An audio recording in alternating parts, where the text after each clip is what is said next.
Hey, I'm Covey, and today I'm going to walk you through the process of painting Thomas faces.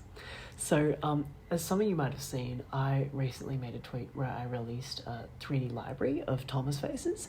So these are basically designed to be resin printed, and they're all 3D scans, or most of them are 3D scans of original castings of the show props, which is really special, and they're really, really good. They're really accurate. So, all of you guys can hopefully print them and use them on your replicas. But I thought to accompany that, I wanted to do a video on how to sort of paint faces, because there's a few like nuances to it, and there's a few different techniques you can sort of do. So I wanted to run through that today. So to show you how to best do it, I've painted up 3 Percy faces, 3 Rheneas faces, and a Rusty face. These are all in the drive as scans, and then these guys are actually custom ones that I've sculpted, so I haven't released them, and I'm not sure if I will yet, because I'm not sure that they're 100% accurate. But anyway, let's rewind. Let's take a look at how I got these from a raw resin print to these fully finished faces. Now, I believe your faces are only as good as your prep work, which means sanding and primer. It's important to remove all of the layer lines if you're working with a 3D print, or any flashing around the casting if you're working with a resin casting. Here you can see me using 400 grit sandpaper to work on some of Percy's faces, and I always use Tamiya primer for this sort of stuff. I think the Tamiya primer is very thin, which is really, really good because it doesn't like sort of clog details on the face. And I use 400 grit sandpaper because it's sort of coarse enough that it can get through, you can get through the surface, but it's not going to really leave like deep gorges in it like you would if you used 200 grit. So I use 400 grit start to finish. I don't believe really you get anything out of going any finer than that. Sometimes sort of as the sandpaper clogs up, it gets a bit finer by itself. So, you can sort of use it strategically in that sense. But I think 400 grit sandpaper and you're good. So as you can see here, I'm priming all the faces and I've attached them to spray paint lids. And I think this is really good because it allows you to sort of move the face around without actually touching them. And that's really good because it means while the paint's drying, you can sort of move it around. And I always like to tack it down with a bit of a gap between the face and the cup. And that way the paint sort of doesn't bridge that gap and like seal the face down to the cup. It's a bit of a silly thing, but it's important to think about these details and stuff. So next we're going to move on to the airbrushing of this. And I choose airbrushing for a few distinct reasons. So for me it works because I can pick like any colour that I'd like to airbrush them. The faces were sort of a medium grey in the show, and this is actually this is the colour code of the stuff that I use. It's from the Dulux brand, which we have here in Australia. You just get it from Bunnings. And I think they also have it like maybe in Canada as well. So if you're Canadian or Australian, you can use this code and get the exact grey that I use on the faces. Otherwise, for British people, I believe that the colour that they used originally was the Halfords primer out of the tin, but I've heard from a few people who have got that it actually can vary batch to batch, so it's a bit of a tough one. My friend Noah uses Touch and Tone primer, but I believe that's been discontinued as well, although it's a pretty close match. And then the only other one that I think was close was Model Master Navy Aggressor Grey. So a lot of information to take in, but a good medium grey is good. As a frame of reference, the Tamiya primer is too light. So if you this is a photo of the faces next to a face in Tamiya primer, so it sort of looks like this compared to it, and this is just the regular like Tamiya grey primer for reference. But yes, I airbrush my faces because I can pick the exact colour, which is really good. And I use the airbrush for shading as well because it's got quite fine detail that you can spray. It applies a very thin layer of paint as well, which is good. I always like to preserve the detail in these castings for the faces, for sure. I also use a gravity feed airbrush, which is something to note. And that's one where you put the paint in the top and it sort of just lets gravity feed it through. There's like sort of suction feed ones, but I don't find them as good. I sort of feel when you're airbrushing like small amounts of colour, it doesn't really suction it up that well. So I went on eBay, I got like a $20 airbrush, and Yeah, yeah. So you want to mix the paint like quite thin. People say to the consistency of milk, roughly, but I don't really know. I just sort of do it until it sprays well. If you have it too thin, it's probably going to spray too much, and it will sort of, it'll rest in like the crevices and stuff on the face. You will see it. It won't go on as like a smooth layer, and if it's too thick, it will go on sort of a bit rough, which is also not ideal.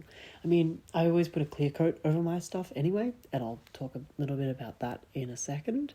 But generally tend to just mix it or mix the thinner into it, and I use the Vallejo airbrush thinner, and I mix the thinner into it until it becomes like a good consistency and it sprays fairly well. Yeah, so after all the faces are dried, and the good thing again about using acrylic paint is that the faces like dry in maybe 10 minutes, and especially like I always put them in the sun after I'm done painting them. Again, I just lift them with the spray paint can lid, and they dry like really quickly. So then once the paint on the face is dry, you can get onto the shading. And for me, I just shade with black, just straight up black pigment. But I thin it down a little bit with, again, the Vallejo like airbrush thinner, so it can be sprayed through the airbrush, and the resulting color on the face is more of a gray because it's put on quite thin. So the basic rule with the shading is you spray from underneath the face, and what you're doing is you're catching all of the bottoms of the cheeks and stuff, and any areas where the shadows would normally fall if the face was lit from top down. And this just creates basically like artificial like illusions of shadows on the faces, and it was a technique they did on the original faces, just to give them a bit more depth and just a bit more to it. So however they're lit on the show, they sort of look like they're lit top down. So what I do with the airbrush shading is I mix it up until it's nice consistency. I like to test it as well on like a spare casting or something that I've got lying around, just to check that it's spraying okay out of the airbrush. I always mix it thinner rather than thicker, and I always put the PSI like as high as it goes on the airbrush, so you want it to spray out like very forcefully. And when you go to do the shading, it's important that you don't do it too heavily in like one pass. Here's a little photo I'm just gonna put up on the screen, showing sort of how the surface tension, if you put it on too thick, can sort of make it like form little like droplets, if that makes sense. So this is especially when you've got your paint like really quite watered down. So what I tend to do is I spray it in really thin layers, and then I wait for it to dry, and then I come back and I do more. It's also probably pretty important with the shading to not go too heavily. Like some faces, especially some of the Series 2 ones, were really heavily shaded, but typically less is more with the shading. So just do it, have a look at it in a few different environments, and then see if you're happy, see if you want to go over with a bit more, but just really, really thin light coats at a time, and making sure they're dry before you put on another, so you don't get those sort of little droplets is key there. But yeah, so now your faces should be sort of looking like this if you're up to this step.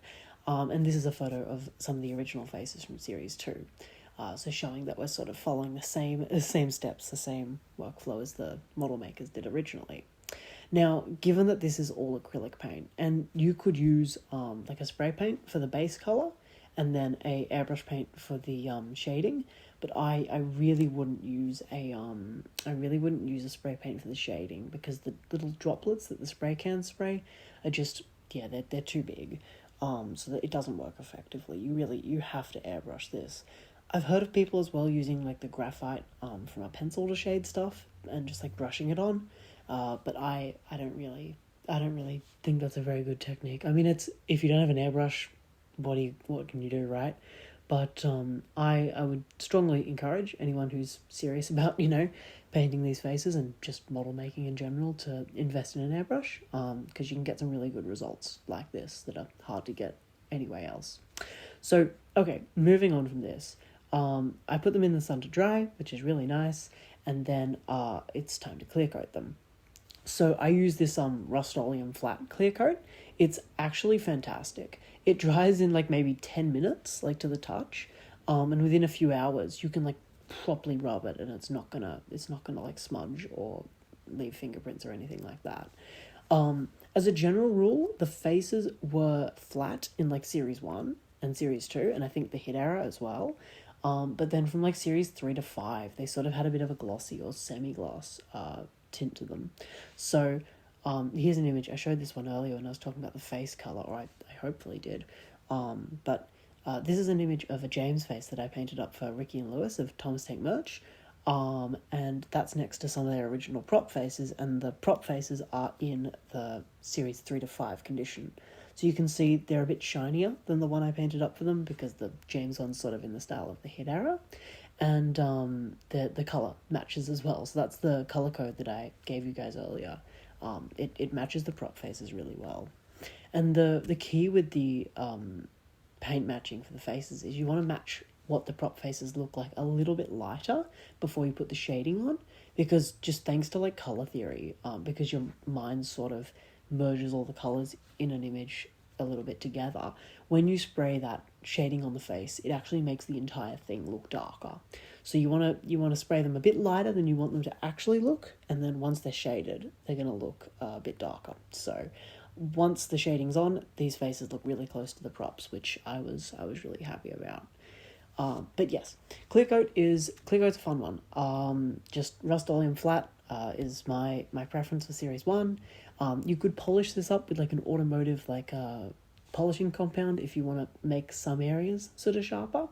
The other thing I'll tell you is that the original shading was always matte. Even when the faces were glossy, the shading pigment was matte. So if you are doing like a series 3 to 5 face, what you could do is you could spray either with like an airbrush matte clear or a spray paint matte clear. You could spray from the bottom just to catch the shading and make that matte. But you know, you might not really worry about all that. And of course there's like sort of variety in what people want to do and the looks they want to achieve. But clear coat's going to be really essential, especially when you're working with acrylic paints, because it's just going to seal it all in. And I can attest that once they're clear coated, I can like drop these faces, I can sort of bash them around a little bit, and they're pretty tough. But before that, it's quite easy to scratch them. So if you do scratch them, you might just have to swap the paint back to the grey paint, paint over it, and also if you mess up the shading, you can always go back to the grey paint and paint that over again. But once you're clear coated, then you can start thinking about the finer details like the eyebrows and the mouths. So on the show, it looks like they did pencil eyebrows first, and then they painted over that with black paint. In some of the images from the prop store auctions, actually, you can see the pencil on some of the faces where they haven't fully painted over it. Here's an image of, I think this is one of Reneus's narrow gauge faces, where you can see that they've got the pencil there and they haven't quite painted over it with the brow, which is a really interesting technique. And you can see I'm using it here on this Reneus face because we only have like one really poor quality image of this as it appeared in series 4. So I'm sort of freelancing the brows a bit, so I thought it's a good idea to show this technique. Basically, it's pretty easy. You just pencil on exactly where you want it. I use a mechanical pencil because they're really nice, like you can keep them really sharp, and you can use an eraser as well over the clear coat because everything's nice and protected. And then it's just about taking a really fine pointed brush and painting the eyebrows over your pencil markings. Now, this is also another reason why I airbrush my face color, because what you can actually do is you can get that same color that you painted the face with and paint it back over the eyebrows to sort of trim them up around the edges. So what it means is if you have a really, really thin eyebrow that you're trying to get, and you'll see me do this later with Rusty and stuff, who has really, really thin eyebrows, you can actually paint a bit thicker with the black and then come back and paint over it with the grey and make it like really, really fine. This is also good if you want to get like a really fine point with stuff as well. But basically, that's the manual way to do things. And same goes with the mouth. Like this Reneus one is both black and white, so I elected to paint the black first and then put the white over the top. The thinking being, if I accidentally get any of the white onto the black, I can fairly easily touch that up, because the black paint covers much better than the white. But really, you can do this in whatever order you want.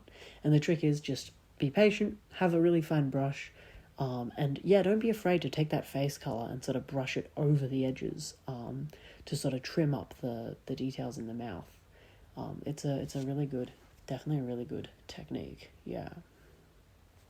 So if you want a more high-tech solution, I've got you too. Now, I'm lucky enough to own a vinyl cutter, which is another really, really good tool to have. If you're thinking about getting a vinyl cutter for like faces and stuff like that, I would highly recommend it. The Cricut Joy is like a really, really cheap one. I think you can get it for just like a couple $200. Especially if you're American. I think the American dollar price is cheaper. Yeah, so the Cricut machines open up a whole new range of possibilities for this because they're perfect. They cut vinyl. So some of the faces on the show had vinyl eyebrows and some of them had painted on eyebrows. Now, the general rule is series 1 and 2 used vinyl eyebrows while the rest of the show used painted eyebrows. But of course, there's exceptions. I think the Horrid Laurie faces in series 5 might have been vinyl brows. Maybe Cranky as well. I'm just thinking about like the face casts of those characters and how they have very visible raised eyebrows indicating potentially vinyl. So a few of the main giveaways really with that is if the brows come to like a really sharp point, it's often easier to do that in vinyl, so that might be how they did it originally. Or if the brow texture sort of looks a different texture to the rest of the face. Either it's like shinier or if it's like peeling up at the edges as well. That's another thing that can sort of happen with the vinyl brows. You'll notice that on like, I think some of Thomas's series 1 smiles, where they get really thin at the edges, it sort of starts to peel up eventually. And that's a dead giveaway that it's a vinyl eyebrow. But really you can do what you want. But I'm going to show you a few different techniques to take best advantage of that vinyl cutter to do the eyebrows. So the first thing you're going to need basically is a head-on image of the face. And it's great. If there's a head-on image of the face in the show, then that is absolutely perfect. You're set. You can just trace straight over that. But if there's not, there's a couple different things you can do. So firstly, you could try like your hand at blender angle matching. So this is something that I've done a video about before. I did it about looking at like engine, like locomotive bodies and stuff like that, and trying to get the dimensions right using the angle matching. And I have another video on that. But basically, what this is it's matching the perspective of a virtual camera inside Blender to the perspective of a real photo, and then sort of, tracing details off that from an angled view. So in this comparison, my friend Gui showed this one to me. This is how they do all of their eyebrows. You can see this like series 10 or something Edward Cross face, and how the brows match up perfectly on this angle matched comparison. So you'd have to import the 3D scan of the face into Blender. You might have like a model alongside it as well to better line up the camera, and then you can sort of map the brows onto the face. Now, I really don't know how to do this, to be honest. It's a bit above my skill level at the moment in Blender, but it seems like a very, very accurate way to do this. And then, of course, you can take a front-on ortho of that face, and then you can use that to trace the brows out. So that's a really good technique. But failing that, and this is the technique I tend to go with a lot of the time, is you can sort of pencil the brows onto a spare cast of the face. So a lot of the times as well with the original casts, they'll have sort of little brow impressions, like visible, so that even when they're painted eyebrows, it's just sort of a different texture, and it's kind of hard to see. So sometimes you've got to really hold it up to the light, or like hold it up at an angle to the light, and you can sort of see the original eyebrows. And then you can trace over those in pencil, and that's really good if those are the error that you're doing. But in these examples on these Percy faces, I'm trying to put series 2 eyebrows on them, and these are casts from the hit era, so they're not visible. So I've just had to take a reference image and look at that really carefully and sort of trace out the eyebrows and all that. So what I try and do when I do this is sort of put little points on the face first and then join those points. And you'll see me do this in the footage, where I'll draw a little ball or I'll draw a little dot, and then I'll connect those. And of course using the eraser as well to sort of sharpen it up. And it doesn't really matter if it's not 100% perfect at this stage. You're sort of looking mostly to get the shape and the positioning right. And then you can take it into 3D or 2D, I guess, but you can take it onto a vector image and then really fine-tune the intricacies of the eyebrows.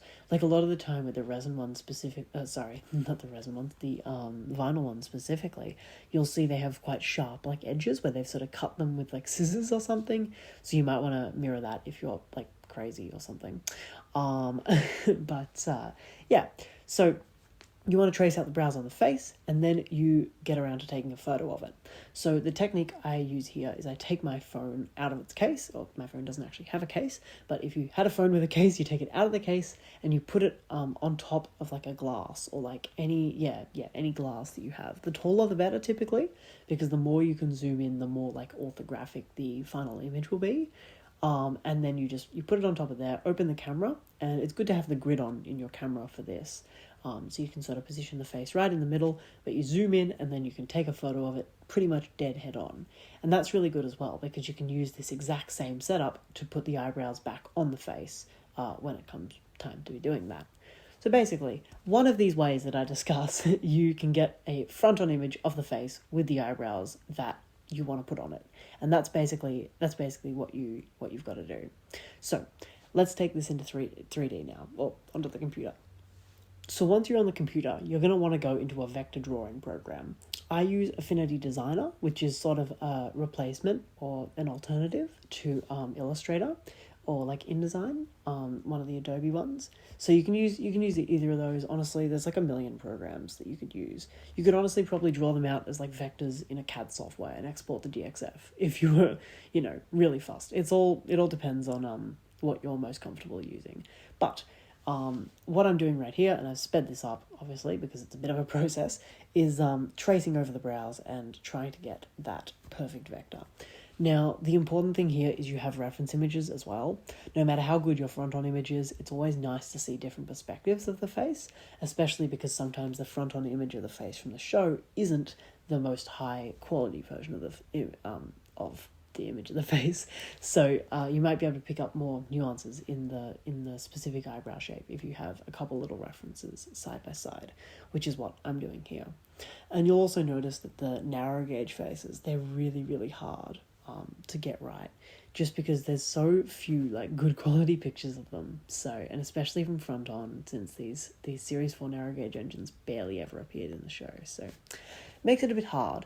But I'm managing, and I'm tracing all of these out. Now, the other thing is that I'll do is I'll put a little box around some of them as well towards the end. And basically what I'm doing here is I'm actually creating almost a piece of masking tape to paint these eyebrows on instead of using the brows themselves. So we'll go ahead, we'll get that vinyl cut, and then we'll come right back and we'll apply those to the face. I want to do a quick little note on painting mouths as well, just so I can show you some of this footage of me working on them. There's not much that I can say that hasn't been said already. Just use a fine-tipped brush. Be careful, but also if you make a mistake, don't worry. You can sort of paint over it with the grey of the face. And for the Series 1 and 2 mouths, I should quickly touch on that. They sort of have a bit of a textured like lip detailing on some of the faces. And what I do there is I just take that face grey and I mix a tiny, tiny little bit of black into it. And then I dry brush it. So I brush my brush on like my, on like a rag or on like my palette, just until a lot of the paint is gone. And then I just sort of brush that against the face. And you'll get sort of the streaks that you see as like the lip detailing on these faces. And that's you'll get sort of the lip detailing that you see on the Series 1 faces, which is good. I think it's a good technique, and I think it's definitely how they did it originally. But, just take your time, enjoy the process, have reference images, and don't try and do too much at once, because I feel like I have to be in the right sort of mindset to paint faces and do it right, I guess. So, I use an app called Camera Overlay on my iPhone to help align the eyebrows to the front-on picture on the face. So one thing that you can do is you can actually take a screenshot of the traced out vinyl brows on the computer over the front-on image, and that can become your underlay. I don't actually do that here for a lot of faces, except the Renee's one at the very end, but it's a really, really good technique to align things like absolutely perfectly.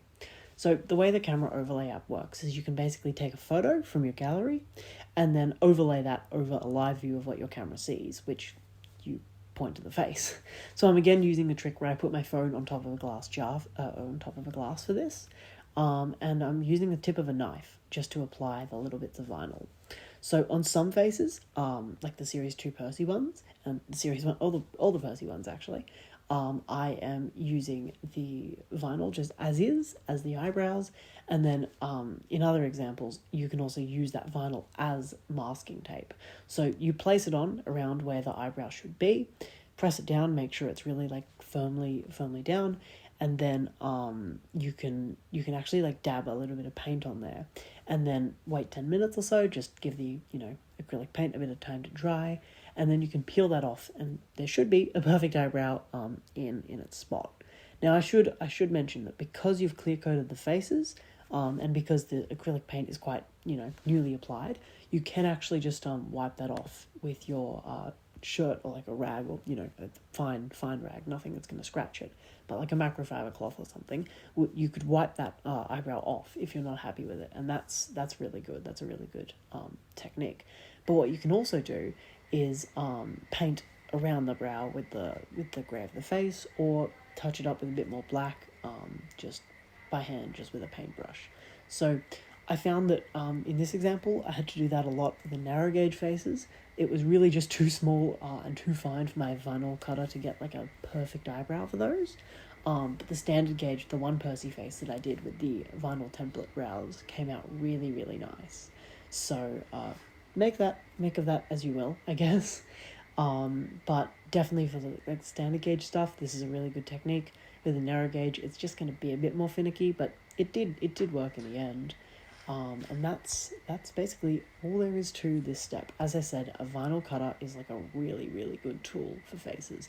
And this camera overlay as well, just to make sure, just to take the guesswork out of it and make sure that sort of everything you want to do is actually lining up. So yeah, the last thing I'm going to touch on is the pastel blush that I used for Percy's tired face. So in the show, it looks like they used just like a pastel or something to do the blush on the faces. And this is evident by the fact that it sort of looks different in every scene. And I think there's like a scene of Edward's sad face from series 2 where they like wet it for Edward's exploit, and you can sort of see it running, sort of like pastel would. So I'm pretty sure that it's actually pastel. And this is the one I use. It's Rembrandt, I think, is the brand. And it's a really good pastel. It's like the exact colour I've found of like at least the series 1 and 2 faces. And I sort of scrape it off with my knife, and then I rub it in with my finger. And look, you can get this off quite easily. I'd try and not touch the faces where this has been put on, if you can help it. But it's also good because you can sort of change it up and you can take it off if you want. So it acts a lot like the original blush on the prop faces.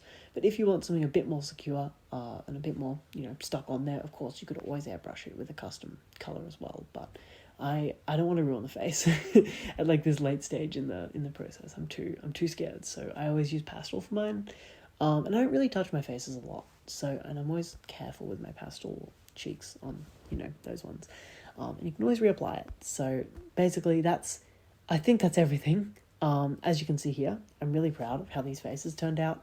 I'll put in a few little pictures of them on the trains and stuff. I'm working on a couple new ones. And these Renee's ones actually are a present from my friend Jack. So I live in Australia, and Jack's going to be in Australia. So I'm picking him up from the airport. He's staying with me for a little bit, which is really, really sweet and really nice. And he's got his beautiful, gorgeous brass Renee's with him. So I thought, okay, might as well do him some faces. So these are them. I'm gonna put some photos at the end of this video of all the faces on my trains and on Jack's trains as well. So there you go. Thank you for tuning in to this really long video. The voice memo that I am recording for the raw audio is 29 minutes long, so I don't know how long the video is going to be, but it's going to be a long one. But that's okay, that's good. I filmed all of this for a reason, and I wanted to convey a lot of information, and I think I did. Obviously there's little things I would have missed, so hopefully you can sort of pick up things from looking at the footage and stuff. But basically thanks for coming along, and I hope this helps some people understand how I do the faces, and get some tips for your own for sure. It's very much an art, but it's something that I've enjoyed perfecting. Thank you.